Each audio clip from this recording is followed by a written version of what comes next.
people, meet somebody new, grab somebody and introduce them to somebody else. Have a conversation, ask questions. That's a good time for questions. And I believe we're going from until 7:30. So check your agenda. I don't know, Terry, do you have that handy? Anybody have their agenda handy?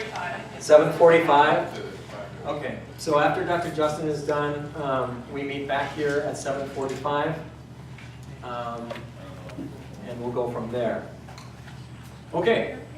I'm going to tell just a very brief story to introduce our next speaker.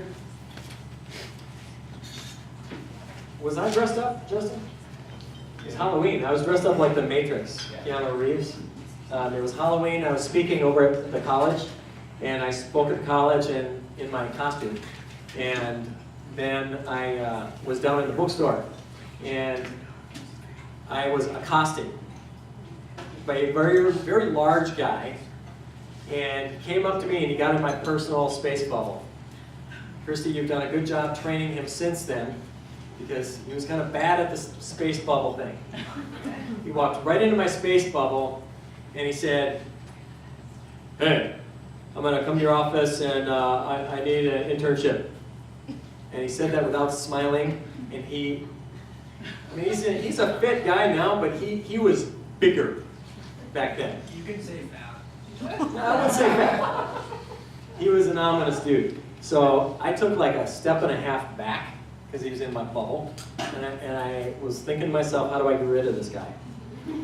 And I said, well, yeah, no problem. I took a card out of my pocket and I handed it to him. I said, call sometime, you come by the office and we can talk about it.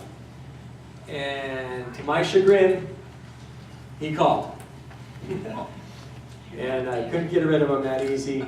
So I was like, okay, come on in, and you can just take a look at the office. I was just kind of hoping, you take a little tour, and then I wouldn't have to deal with this guy anymore. So then he comes in, and we did a little tour, and then he again got in my space bubble, and he said, I want to be an intern here. How do we make that happen? And I'm like, okay, how do I deal with this? So we talked a little bit more. I can't remember what happened after that. I don't know if it was a situation where we didn't have anybody else and I was resorting. Probably. I think that's how it went. And I was like, okay, I gotta have somebody, I gotta have an intern in here. So we brought him on. And what I have seen occur, and I was not a good judge of character in that moment, because him getting in my space bubble instantly, made me make a determination in my head that I shouldn't have done. Don't ever judge, okay? Allow people to become who they are. And this gentleman has become an absolute force, a leader, a Christ follower, a leader on the east side of Minneapolis, St. Paul, and just a wonderful gentleman that I also call friend. Justin, teach us about being a leader in our community. Woo.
This kid's gonna be the best kid in the world.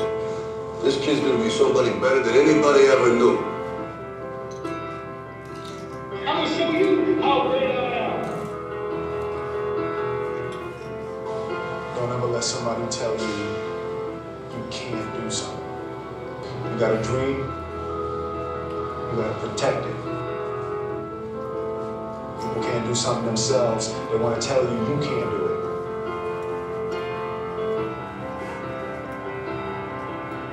You want something, go get it. Period. Great moments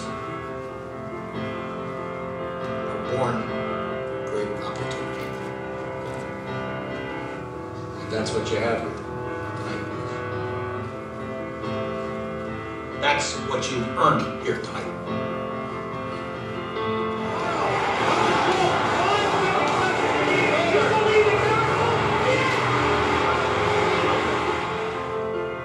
I done wrestled with an alligator.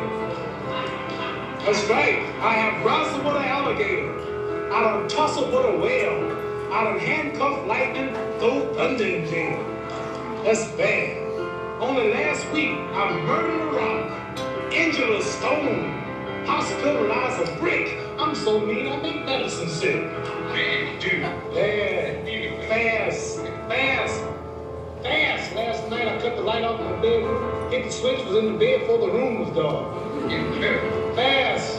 And you, George Foreman, all of you chumps are gonna bow when I whoop him. All of you, I know you got him. I know you got him picked, but the man's in trouble. I'm gonna show you how great I am.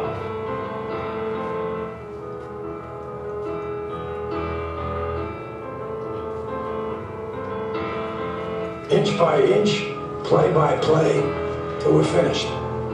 We're in hell right now, gentlemen. Believe me. And we can stay here, get the kicked out of us, or we can fight our way back into the light. We can climb out of hell. 1 inch at a time. For a long time now, you've been hearing me talk about being perfect.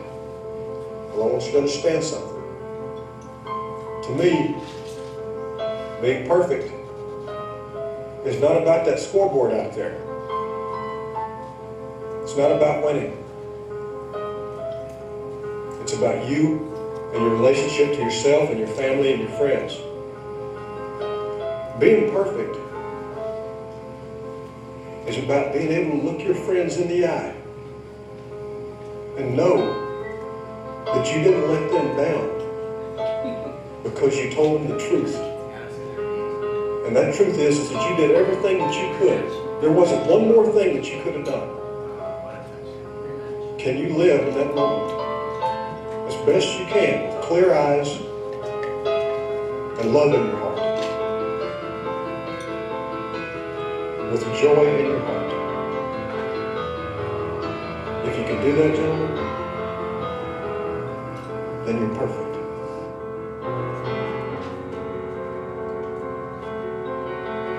Let me tell you something you already know. The world ain't all sunshine and rainbows. It's a very mean and nasty place, and I don't care how tough you are, it will beat you to your knees and keep you there permanently if you let it.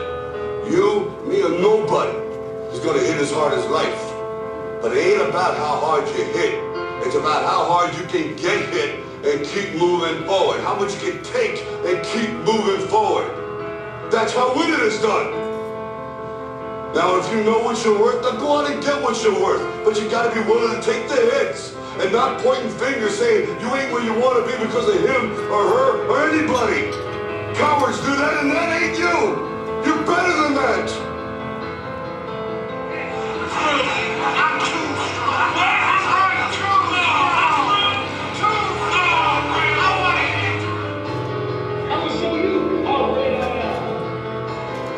I firmly believe that any man's finest hour, the greatest fulfillment of all that he holds dear, is that moment when he has worked his heart out in a good cause and lies exhausted on the field of battle, victorious. Never give in. Never give in. Never, never, never. In nothing, great or small, large or petty, never give in except to convictions of honor and good sense. Never yield to force. Never yield to the apparently overwhelming might of the enemy. men will still say, this was their finest hour. What we do in life echoes in eternity. I'm gonna show you how great I am.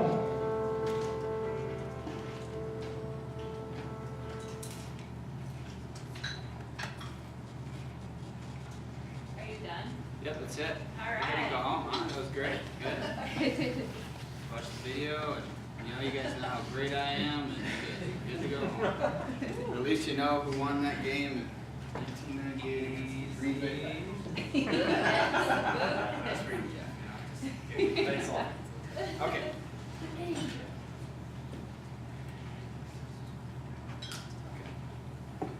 We're on? Okay.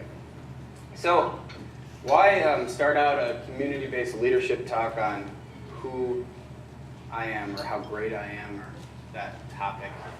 Up until like a week ago, Jeff told me a month ago to talk on this topic and trying to think of how do you become a leader in your community, and there's so many different avenues you could go down to, is it in your church? Is it in your home? Is it, in the grocery store? Is it in your networking groups or your chamber of commerce? There's so many different avenues of areas of community-based leadership. And it wasn't until this past weekend when we were in California that I realized, I think I realized what topic God wanted me to talk on. And I realized that it's not the community outside of your office that you need to be a leader in, it's a community inside your office. Because until the community outside your office knows exactly what you stand for and what you're doing inside your office, you cannot help them. Does that make sense to everybody? So when I decided to do this, I thought, what is it that I believe that I worked really hard on in the last 7 to 8 months with my wife Christy and our staff to create? And that's a community inside our office where people know what we stand for and know who we are. And so when we redesigned our logo, and it hit me right between the eyes, that it was written right there all along, and it's a community inspired by wellness. And that's what we wanted. And so when I decided I was going to do this topic based on this, I decided, what is it I want to talk about? And a speaker this past weekend when we were in California, Brian Kelly, who's the president of Life University in California, Australian guy, great accent, speaks much better than I do. I think when you have an accent, especially an Australian one, he sounded just that much better, didn't he, Christy? Yeah. Didn't he, Kyle Bailey? I mean, he just sounded super smart. I think he could have said anything and we'd all gone, wow. So he talked about this book called The Leadership Challenge. And one of the things that really struck me and why I remember this book is because he said, the coolest thing about this book is that it's the 5th edition. Meaning that they've evolved this book 5 different times and rewritten it 5 different times to grow and develop the leadership and the changes of leadership that have occurred throughout the community as we've been forward. So when he talked about 4 different pieces. In the book, it talks about a number of things for leadership, and these were the 4 biggest pieces of leadership that he talked about. And these are the 4 comments. And so what I want everybody to do is I don't want this just to be about me talking, because me talking does nothing to change your lives. Does that make sense? I can stand up here and talk, and you guys, most of you have heard me talk, and it probably didn't change your life a bit. But instead, I want everybody to get pens and paper out, and we're going to start to dive into leadership in our community, in our office communities. And if you're not a chiropractor, leadership in your own life, leadership in the job that you do. If you're a student, what is leadership in being a student? Okay? And let's start to dive into this. So we're going to break this down, and I'm going to go around the room and I'm going to ask questions, so you better all be ready. So put your food away, we can eat later, if you haven't finished it yet, okay? And we're going to dive into each different piece of what leadership is based on this book. How does that sound? Leadership in your own position, in your own community. Okay, and one of the things Brian used, and Christy and I loved this phrase, was he called CAs chiropractic angels. And I thought that was really cool, because Jeff talked about it, Larry talked about it. We can't do what we want to do unless we have help from our staff around us, correct? I mean, doctors?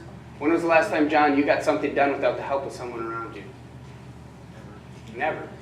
We can't do it ourselves. So CA now stands for Chiropractic Angels in this group, okay? And that's all the support staff that we have. It doesn't matter whether you're in the front desk, if you're upstairs quietly typing away on the computer, or if you're in the back room, it doesn't matter. You guys are all angels and we can't do this without you. So, honesty. The definition of honesty is the pursuit of truth, okay? So I want you to write honesty, 1, 2, 3. Everybody ready? We got to do this fast. Jeff only gave me a half hour. Now, I'm not going to ask everybody to say, all 3 of those things, but write down 3 things where you can show leadership on Monday in your position in life, in your position in your office, in your position in school, wherever it is you're at. It doesn't matter. That you can start being a leader with honesty and put 3 of those things down in the pursuit of truth. And I would like 1 chiropractic angel and 1 massage therapist and 1 student, which massage therapists are kind of like chiropractic angels too. 1 guest and 1 doctor to give me something. Just give me some feedback. Somebody want to share? Anybody. We won't go through the whole list if you guys don't want. But don't make me pick you. Tell the patient the truth, don't sugarcoat. Tell the patient the truth. Don't sugarcoat. Be honest with the patient. This week, I had a fun thing happen to me, a little story. A friend of mine from high school, my staff already knows this because obviously they're part of what we do. A friend of mine from high school called me on Tuesday, and his fiance was about to go through her 4th surgery on her foot. And this surgery was going to hook up a spinal stimulator to her spine and shut off her nerves from the waist down. And this is this individual, if you knew him, he's a goofball. He never takes anything serious. I did a lot of stupid things with him when we were in high school. But he called me in the most serious manner he's ever had, and he asked me, what is it that I would do, and what should he do? And their surgery is next Thursday. So it's not like he gave me a whole lot of time to explain to him what I thought he should do. And then the truth of the matter, John, and I'm glad you said that, is that I told him, I said, I'd show up tomorrow. I'd adjust her 4 times the first day, 4 times the next day, and every day from that point on until your surgery, if you want to see any change at all. So, they were in my office at noon on Wednesday, and they drove 6 hours. They got up early and drove. And he showed up in our office at noon on Wednesday. I adjusted her 4 times on Wednesday. They stayed the night, got up Thursday, I adjusted her 4 times. She did 2 massages with our massage therapist, 1 on Wednesday and 1 on Thursday.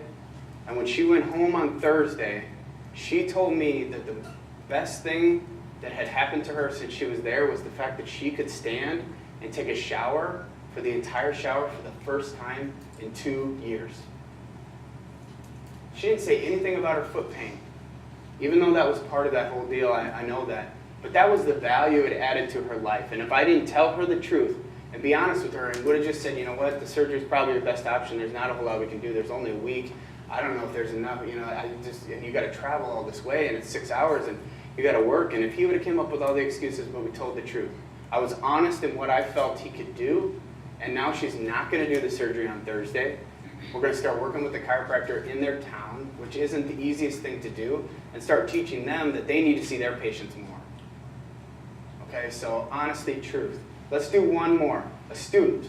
How can a student be honest in what you're doing? Give me feedback. There's plenty of students in the room. Don't make me call on you. Being honest with your schoolwork, it's at Northwestern, I know especially, it's so easy to get together with people and do like a group assignment or a group quiz. Be honest with yourself and do it yourself. Right. Be honest with yourself. Do it yourself. Know that you're going to grow and develop in the things you're doing, and be honest with yourself. Really good things. Okay? Visionary. And in the book, 90% of the people who sought out leaders felt they should be honest. 70% in the survey they took said that you should be a visionary. Okay? And a visionary is somebody who's forward thinking, someone who's planning ahead the future and not worried about today, but worried about what's next. What are we going to do next to change the world we're in? The individuals you see every single day in your office are waiting for you to give them a vision of what their life could be versus what it's right now. You know, Jeff talked about meeting me and him and our relationship, you know, and in the moments of us meeting and different things and Christy and I looking for some place to work when I graduated from school. We did a lot of different things, but there was one conversation and one moment that changed all of that when Jeff and I sat, had lunch, and we told each other what our vision was. What is it that my vision was and what was his, and it was almost identical. And that's what's playing out here today. So tell me, CA, because no CAs have talked, Chiropractic Angels, what is it that you can be a visionary in your office at your position on Monday? I suppose you can kind of get more people to schedule out and just convince them to come in more often to kind of improve their health and get their health a little bit more on the track, like faster, I guess. Because what do you know if somebody schedules out? What happens? They're more likely to come in a lot more and stick to a schedule, and then their health gets a lot better, a lot faster. Exactly. So it's about them, right? And your vision in their path. And you know that if they schedule, they don't realize that scheduling is important because they just don't understand what it takes to get healthy, but you do. And if you don't share that with every individual who walks in your office, they're not gonna be able to have the opportunity to get healthy if you had in other ways, right? Right. Okay. How about a doctor? John? Go again. Yeah, go for it, big guy. Nobody else wants to answer. I figured Jace by now would talk, but he's sitting back there looking all smart with his glasses. I'd say it's really important. I think the biggest thing comes down to self-discipline. People can be successful for a certain period of time, but they always limit themselves unless they have a real high level of self-discipline. A visionary has to have that level because a visionary is not successful for short periods of time. A visionary is successful and continually successful and keeps looking into the future, but knows how to step back and work in the present. Very good, definitely. You know, one of the things, and I think Larry touched on it, was letting things go, realizing we don't have control over 90% of everything we think we have a control of, right? Giving it to God and saying every single day, you know what, I can't handle this, it's yours. And Christy and I talked about this on the way here. It's like we always seem to give him the big things. We always seem to give up the big things, but we don't give him the little things. And what do we know about the little things? They make all the difference, right? The little things are everything. My daughter smiling at me is more important than anything, and that's so little, right? And her smiling. And so it's the little things that make all the difference.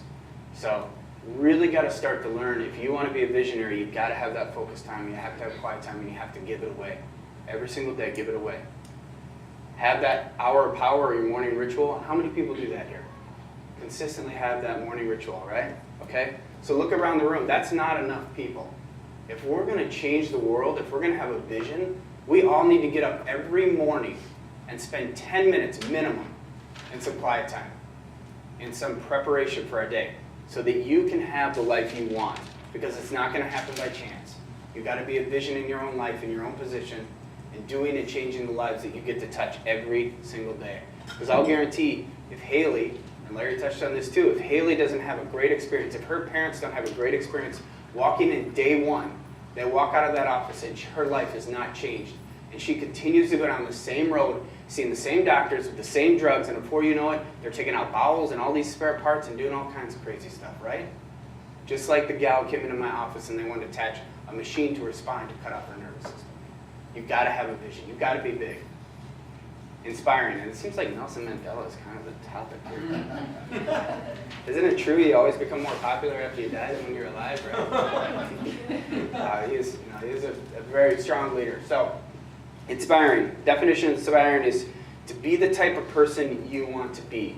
Inspiring someone to be the type of person you want to be. It's thinking outside of yourself, right? We say it every single day. It's not about you. The moments that the patients have in the office, it's not about you. If you had a bad day, you had a bad night, you didn't get along with your spouse, something happened to you, you have to learn to shut that off, leave it outside, and realize it's not about you. So 3 things. You guys are keeping up, right? 3 things. Come on now. Inspiring. 3 things. Inspire your patients. Especially, you can look at our office with the ABC Wellness. Inspire them to want to do what you're doing. So like, what is this crazy guy got who has all this energy? I know a great example is Dr. John, because he's always bouncing off the walls, running everywhere, and then we get to Northern Life and all that. People are just like, what is he taking? And people just, they're going to come to you and ask to do the things that we want them to do, and you're not even going to have to tell them. Methamphetamines. Lots of caffeine. Lots of caffeine. But that's the truth. If you want to influence the community outside of your office, be the light inside your office. Because guess what? People will come from outside into your community. And once they're in your community, then you can teach them what they need to know so they can go tell others. And now you change your community by showing more people what it is the community should look like. Because let's be honest, the world around us is not positive. Christy and I were getting a coffee before we walked in here, and it's another school shooting in Colorado. Some high school kid probably got bullied, and unfortunately was probably on some depression meds of some sort. His chiropractor in his community didn't tell him about what could happen, his parents about what could happen if he got healthy. And he's frustrated, and he walks into the school and starts shooting people. And I don't know how many people have died, and I don't know the people that are in there, but I do know that I pray that God is with them so that they will have a chance to find forgiveness in that individual. But how many times does that have to happen before we start inspiring our communities around us to make changes, being leaders in our communities? Go ahead. I want to share one. Yes, do it. For visionary and inspiring. So I got to have lunch with Matt today, but right before I met him, I was with this woman who's overweight, and she wants to lose weight. But she's like, well, I'm a diabetic, and now my doctor has me on so many medications, and I have to go in every day and get a shot to tell my body I'm full. And I don't even know what it, and she's like, so that's how I'm going to have to live. And I was like, no. What if you could live healthy without medication? I don't know about that.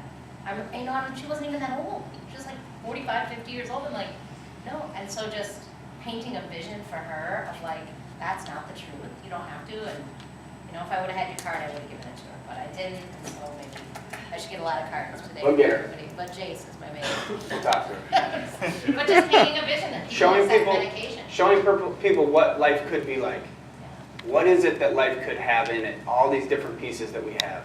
Go, Kyle. So I was doing a talk at the DOA, and the Department of Administration for us for the state of Wisconsin. Sorry, I act like you guys were there. Anyways, there was 20 people there, and I was talking. I can't remember the exact talk, but I was on the exercise part and just talking about just simply walking and how important it is, and walking 5 times a day or 5 times a week, decreasing your chance of heart disease. And there's a woman sitting there, and she was one of those people that just upset you in talk, number one. And she was sitting there, and she was just like, well, if I do that every day, because I said, you have to go above and beyond your daily routine and consider it exercise. She's like, well, so if I start doing that 5 times a week, I'm going to become used to it, so then do I need to keep doing it? She was very contradictory. And I left the talk, and I talked about her when we left. So we came back, we did another talk, and it was on headaches. And I hit her butt. She'd been suffering from headaches for 24 years. She's 51. And she came into our office 2 weeks ago. And she was the exact same way she was in there as she was in the office. And you want to come out, because everything that I said was contradicting her, totally. We get to the end of it, and she hands me a list. She goes, I didn't write down my medications, I printed them out. 5 pages, 15 medications. I had a report last night, and so going into it, and I told her the story going into it, and I was dreading, in essence, going into it because I knew how she was the last time. She just butted our heads on everything, paperwork, went in there and gave the report last night. She got adjusted. Her husband waited out like 2 or 3 times, like, you don't know your schedule, you don't need to schedule appointments, then we need to go home and check our finances. And if I would have judged her at that moment in the talk, she wouldn't be coming in on Monday to get adjusted again. I called her today. I sent her an email last night, and then I called her today. And she said that, her neck actually felt good, and she's had a constant headache for 24 years. So, and it was my fault, number one, for judging her because of the way that she came across to me. But to me, it's one more person that, if I can get her off, 15 medications. Her body's sick, she's dying. And so I'll let you guys know how she does, but it was very humbling for me because I judged her before she was ever in the office, and she needed me more than, I needed her, and that was my vision at that point. It's very sad. So yeah, every day, God teaches us stuff, and every day He puts people in our lives, and we don't know why. We might not like them. We might not agree with whatever it is they have to say in that moment. You might not even have realized why you were here today. Walking in here, you may have thought, another seminar that my doctor's making me go to. Fantastic, right? Another thing I got to sit through. Or, maybe you're excited to be here. Whatever. I will guarantee you something about this weekend will touch you in a way if you allow it to. If you open up your heart to allow it to and allow yourself to be inspired, because we don't know why God puts people in our lives, but it happens for a reason. So inspire people around you, because guess what? Like Ross said, you guys are contagious. You have something that other people want. What is it? And if you don't treat them and show them and help them, they'll never know. And then someone else will. You know what? A chiropractor once that my wife is very fond of spoke, and he said, every time someone doesn't start care in your office, it's like signing another prescription pad for the medical doctor. Because in reality, if you don't tell them the truth about what you're doing, they're going to go find some way to numb their pain, because they're in pain. They need help. And if you're not willing to step up and tell them how you can help them and improve their lives and be an inspiration in their lives, somebody else will. Because that's the only way they know how to be happy. So you've got to step up big. You've got to start to make changes in your community. But it's got to start in your community, in your office, the community you spend your entire day in. And it doesn't matter if you're a doctor, if you're a chiropractic angel, if you're billing, if you're a massage therapist, it doesn't matter. You guys all have a purpose to inspire people every single day and be a leader in your own positions, okay? So everybody got 3 for there? Last one. You got to be competent, right? You got to have the knowledge, the skills, and the attitude to take care of people. 3 things. What is it in 2014 that you're going to do to improve your skill set? Where are you going to go? Jeff talked about seminars. Where are you going to go? What are you going to do? Who are you going to talk to? What office are you going to walk into so you can improve your skill set? Right now, I have 3 different seminars scheduled for me to go to where I will improve my ability to speak, the knowledge that I have, and I have to leave my office to do that. Okay, so where are you going to go? What are you going to do? This is one of those events. Where are you going to get the knowledge? What books are you going to read? What do you value in your life? I understand books are fun to read, but why not read a book that's going to add value to your life? One of the things that I have started doing in my life more in 2013, and I will even do it more in 2014, is doing things that add value to my life. Having friends in my life that add value. And talking about having less and less friends, I've got less friends now than I did a year ago. Meaning that I'm okay with letting people go that don't add value to my life. Because they just pull things from me, and unfortunately, I need to give myself to my family, to my kids, as much as possible, because my 2 kids and my wife mean more to me than anything in this world. And so I know that if I have valued friendships in my life, they're going to add to me so that I can give back to other people. So read things that add value to your life. Get knowledge in your position, in your life, and inspire yourself. And then have a positive attitude. There's one thing we get to decide every single day, right? And that's our attitude. Things can affect us in life. We could all be mad about the Colorado shooting. We could be mad that the traffic was terrible on the way here, or that somebody cut you off, or that the waitress for breakfast wasn't very good. We can be mad at all those things, but we don't know what those people are going through. We don't know if it's a woman that we might meet that doesn't understand that she could have more than what she has now. I meet people every day who think type 2 diabetes is a life sentence. Like they will never be able to get healthy. It's not curable. I hear that all the time. I was in Chicago in a taxi cab riding with a guy who had type 2 diabetes, and I told him that that's a curable disease, and he told me I was a liar. Because he just didn't know. And so I went through and explained to him how that is a lifestyle-based disease and how he can cure it, and I gave him a card of somebody he could go see in Chicago, and I hope he went there. But had I not spoken up and given him the information, who knows where he'd be, and I don't know where he's at now. But I know that I inspired him to do something different because I gave him a different attitude that provided him to think outside of his normal box of everyday life. So what is it that you can do? And write down 3 things to change your attitude on Monday. Can you smile more?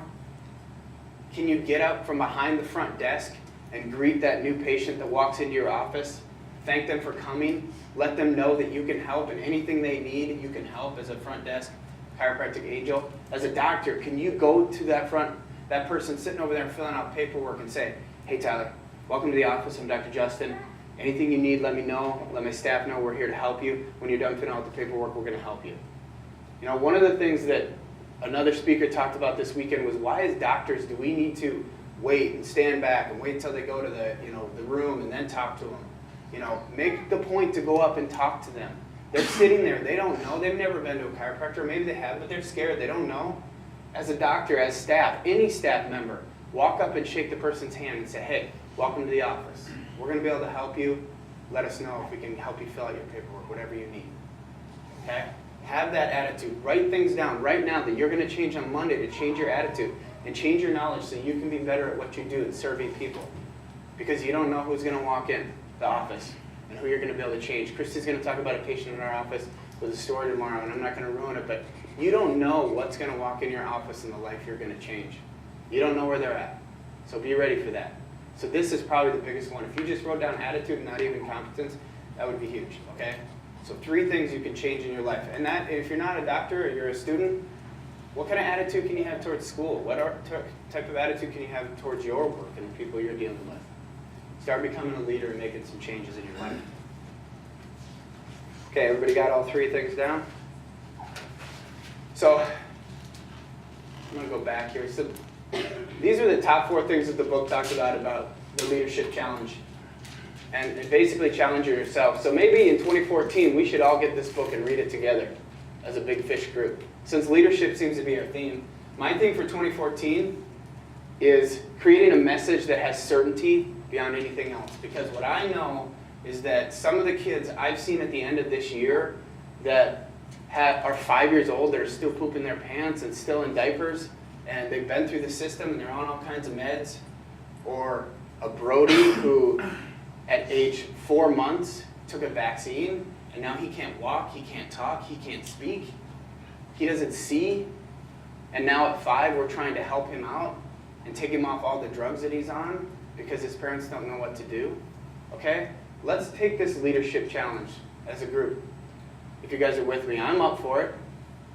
I don't know about anybody else, but let's do it.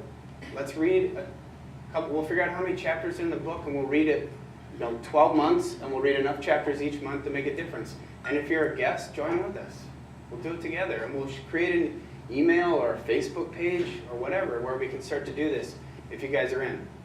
So let me know by the end of the thing, or let Jeff know, or Terry know, maybe just let Terry know. If you're in, we'll get a list of the people that are in, and we only want people who are going to be serious about it and are going to do it, because we're looking to change some lives, okay? So with that end, leadership in your own community creates certainty, and that's what I said our topic for 2014 was in our office is certainty.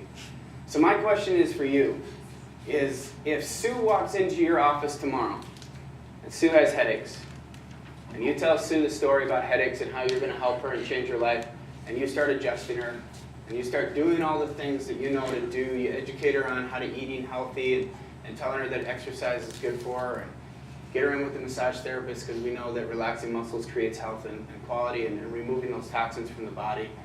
And you really start to make changes, but you forget to tell her some of the core things about health and how it can benefit her life and how it can benefit her outside of some of these things. And she walks in after seeing some clip on TV because somebody's awesome marketing person put a clip on TV about kids getting adjusted instead of getting vaccinated because it improves their immune system and gives them an opportunity to be healthy and vital.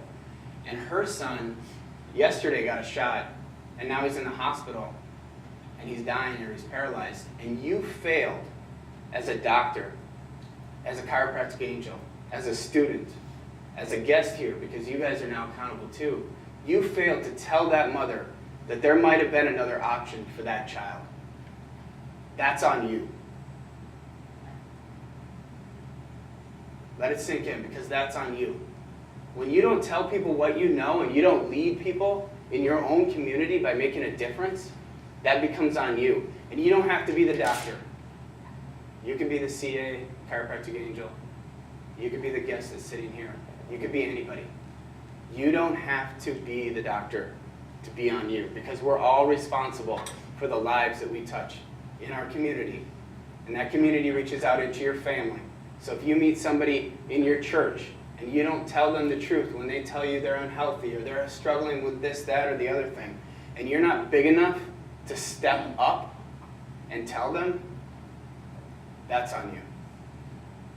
And I know I made a commitment to myself last year in March that I wasn't going to let that happen, and I haven't let that happen. Because I tell every mom, every dad, every child that comes into my office and that comes into my life that we can help. And I tell them, and it's their choice whether they come in or not mine. But you got to tell them. And on Sunday, Christy and I are going to meet with an ER doctor and his wife to try to help them understand why their son should come into our office. And that's changing, that's a shift. And I'm not going to bash what he does because I think ER doctors are fantastic. If I break my leg, take me to him. He's going to save my life. If I get in a car accident, take me to him. He's going to save my life. But then afterwards, I'm going to get adjusted because I know that the nervous system is what heals the body. And I'm going to explain to him that that's the difference between what we do and that we can help his son. And on Monday, his son will have an appointment in my office. So who is it that's in your life that you can touch? And that's a result of Christy telling that woman that we can make a difference in a child's life because she's struggling with a child. He can't sit still. He's all over the place. She doesn't even love being a mom anymore because of that. And she told him, and now she wants us to meet the dad because that's the link. That's what's going to get the child in. And I'm going to sit with brunch, and I'm going to change that dad's thought process and help him understand. Why? Because I'm going to lead him into a different paradigm and allow him to see how we can work together. So create the shift. Create true health. Start telling people what you know. And if you don't know, come ask me because I will tell you about vaccines and drugs and all these things and why they make no sense. The idea that a vial full of arsenic and formaldehyde and poison and all these things directly injected into a child's bloodstream, to think that that's health is crazy. So we got to start leading in our community. We got to start leading inside our office because when we do that, then it spreads outside. That's where the community has to start. And then that's where the leadership has to start. In our community, inside of our office, telling people what it is we need to do. I'm going to finish with this video, and then we can all go have a drink and relax a little bit on this topic. But some of you maybe have seen this video, and if you have, everybody said, you don't know why you're watching this video again, but what we do know is you're watching it again. So if you've seen it, watch it, get something new out of it. If you haven't seen it, sit back. It's one of my personal favorites, and I just felt like this was the video I needed to end with. All right, let's go. Show me something. Take off. Move it. Let's go, Matt. Let's go, Jonathan. Show me something. Take off. Show me some power. No knees. Keep your knees off the ground. Show me something. There we go. Take off. Show me some muscle. Show me some power. Give me some heart. Let's go. Very good, boy. Very good. Let's run it back.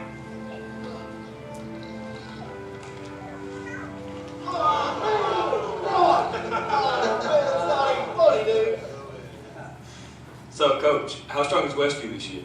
A lot stronger than we are. You already written Friday night down as a loss, bro?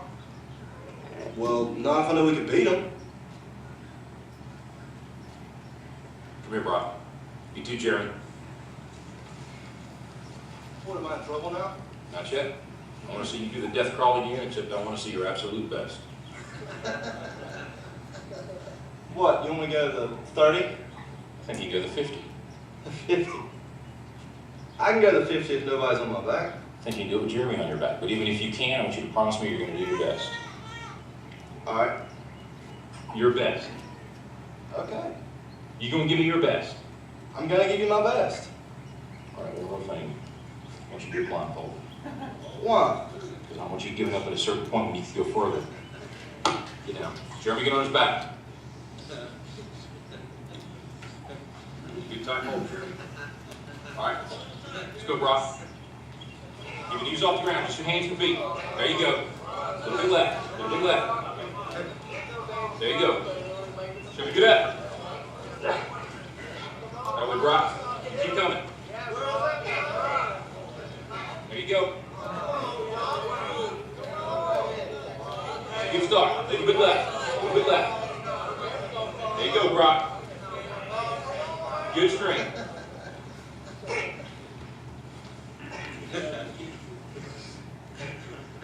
That's it, Brock. That's it. Not the 20 yet? Forget the 20. You give me your best. You keep going. That's it. No, don't stop, Brock. You got more in you than that. I ain't done. Just rest a second. You gotta keep moving. Let's keep moving. Let's go. Don't quit till you got nothing left. There you go. Keep moving. Keep moving. Keep moving, Brock. That's it. You keep driving. Keep your knees off the ground. Keep driving. Your very best. Your very best. Your very best. Keep moving, Brock. That's it. That's it. That's it. Keep going. Don't quit on it. Keep going. Keep driving. Keep driving. Keep your knees off the ground. That's it. Your very best. Don't quit on it. Your very best. Keep driving. Keep driving. There you go. There you go. That's it. You keep driving. Keep your knees off the ground. Keep driving. Don't quit till you got nothing left. Keep moving, Brock. That's it. That's it. That's it. Keep going. I want everything you got. Come on. Keep going. It hurts. Don't quit on it. Your very best. Keep driving. Keep driving. There you go. There you go. He's heavy. I know he's heavy. I'm bad on strength. You negotiate with your buddy to find more strength, but don't you give up on me, Brock. You keep going. You hear me? You keep going. You're doing good. You keep going. Do not quit on me. You keep going. It hurts. I know it hurts. You keep going. You keep going. It's all hard from here. 30 more steps.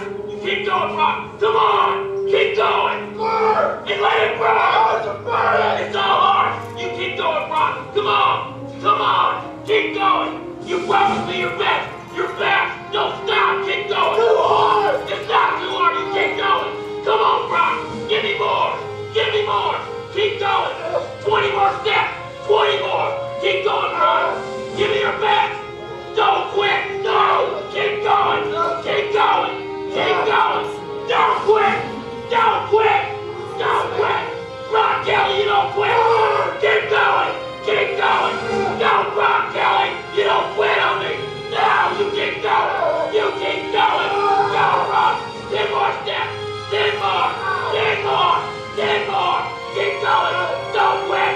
Give me yours. You can. You can. 5 more. 5 more. Come on, Brock. Come on. Don't quit. Don't quit. Come on, Brock. 2 more. 1 more. I've got it, Mississippi. I don't have it anymore.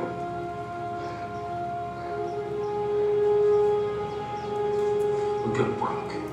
You're in the end zone.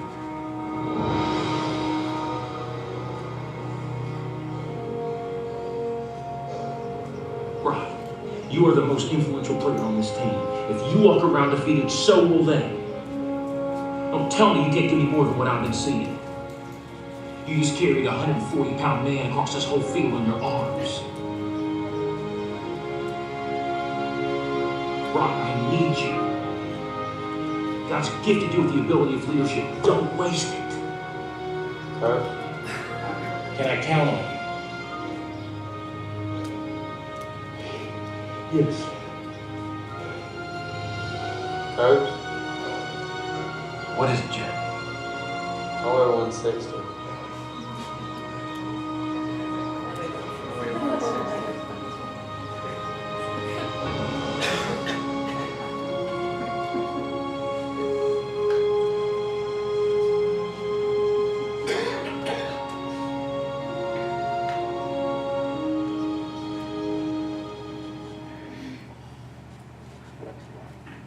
So anything that has value in your life, that creates purpose in your life, takes work, right? So leaders don't quit, right? Think of everything that you worked for in your life. It's been hard.